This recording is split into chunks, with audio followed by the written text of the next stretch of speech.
doesn't like a good cult? You know, cults, to me, I'm very intrigued by cults. Are you intrigued by cults, Stacey?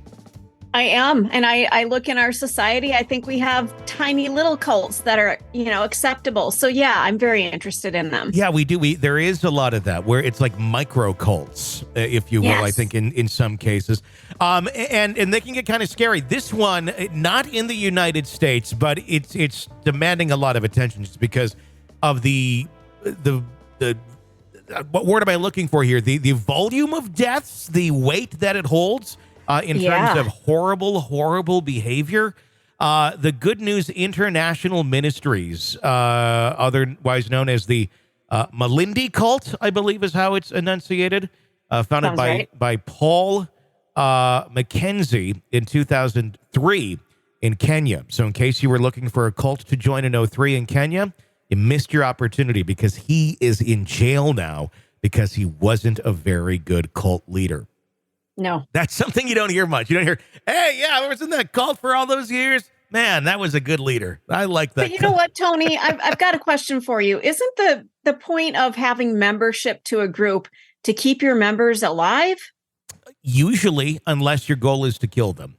Okay. Which I don't know what the deal was with this cult. Why, the deaths seem to be like a selling point with this guy. But I would think normally it is because you want money. You want people to work for you for little to no money.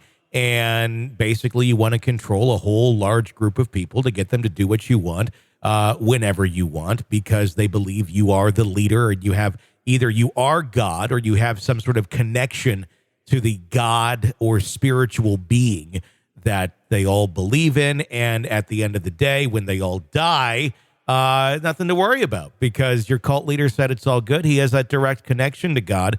So you should probably believe in him. It's what we saw with like Chad Daybell and Lori Vallow. Yeah. They had that direct connection. He was hearing voices. She was hearing messages too.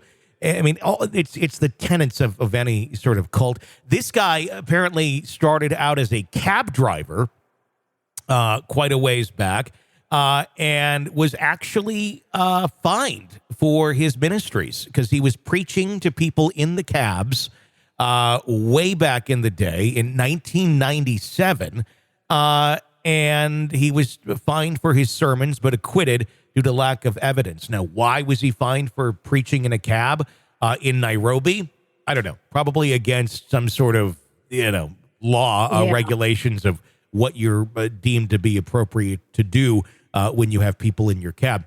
But that's where it started. It started as the kind of crazy cab driver preaching to people. When that didn't work, it was time to start the cult, which he did do. And this thing has been in existence for quite some time. The problem being a lot of people have died as being part of the cult because one of the cult's main tenets is starvation. And, when they say you starve yourself to, you're going to get closer to God, I guess there is some truth to that because you're going to die at some point. And if you believe that's where you're going, I guess that kind of gets you closer, if you will. The death does cut down on the catering costs of get-togethers, doesn't it? You wouldn't have to feed your people. I would imagine that is an expense of most cults. Because I think a lot of cults, it's kind of an all-inclusive thing. It's like a resort from hell where, you get all the stuff, you get your needs met to a certain extent. But this one, not so much. They cut the catering bill and went with, don't eat. The death toll from the tragedy that they've been adding up thus far in Kenya is, as of this recording, 201. However, 600 people are still missing. Jeez. I am so fascinated how one person, he started in a cab, didn't really work out so well, somehow convinced almost 1,000 people to join him on his massive 800-acre property to be part of this group.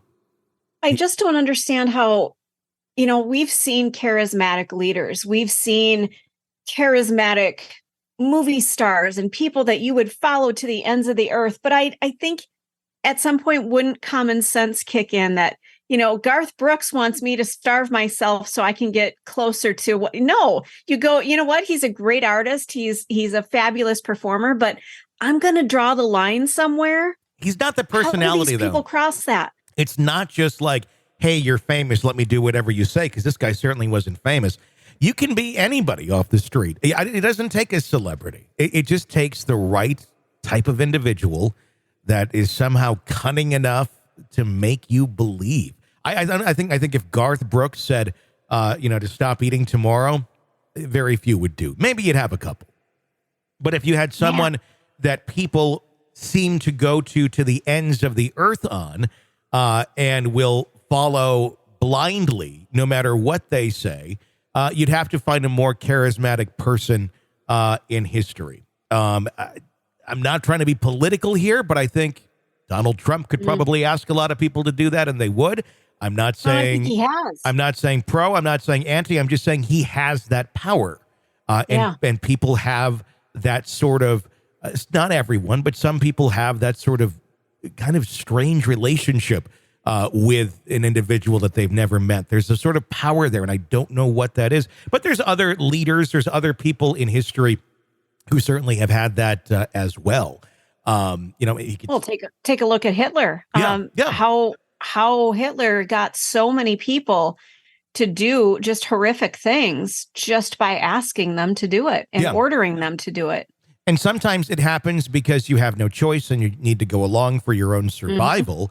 Other times people are just so dedicated to what they believe is the right cause.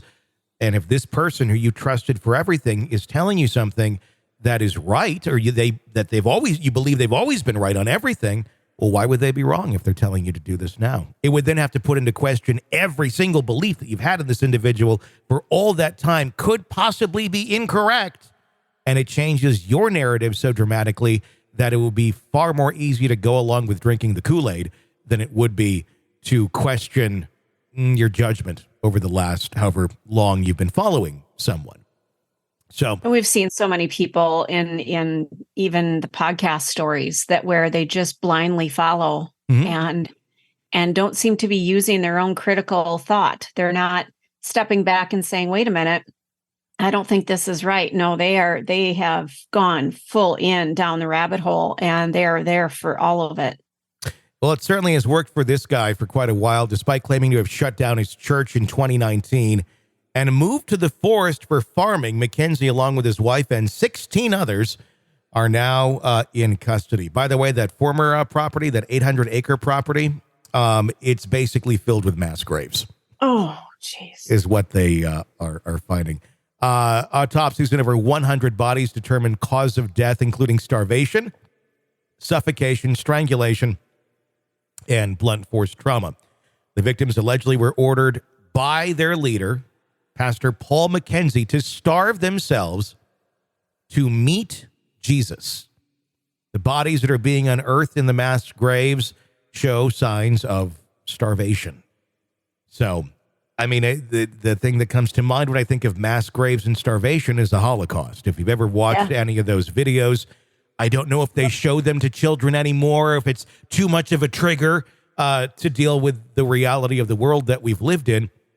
But I remember being shown those movies in, I think, elementary school, and it was horrifying to watch, seeing those things. And I think people should see them so they can understand the power that some charismatic people hold and how far they can go with extreme beliefs.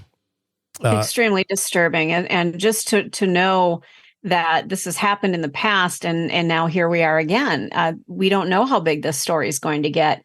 I also read somewhere about possible organ harvesting taking place. So there might have been an underground, if you will, kind of an organ black market of sorts. Or as we call it here in the States, a side hustle.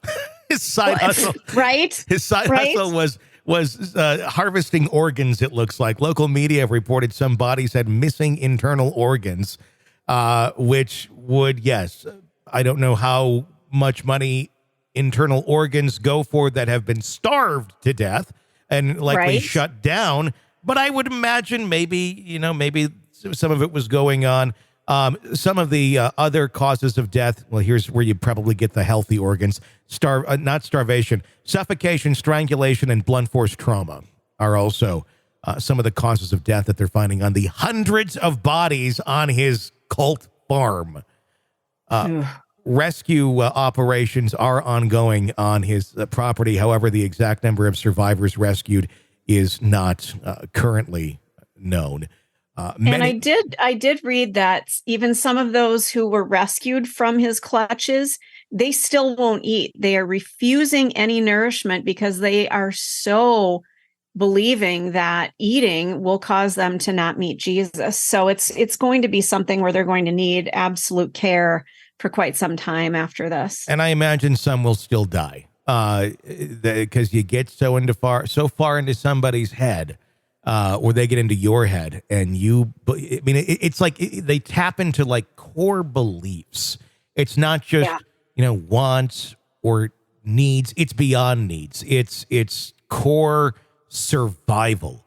And if your religious leader that you believe is right on everything is infallible and they're telling you something like that, good luck breaking that. Some people will come out, some will not.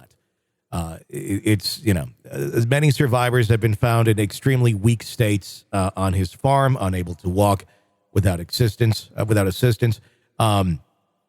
Due to the prevalence of cults in the religious society of Kenya, law enforcement is questioning other religious leaders about potentially misleading teachings and human rights violations. So this is a country that is ripe with some cultish behavior that's going on.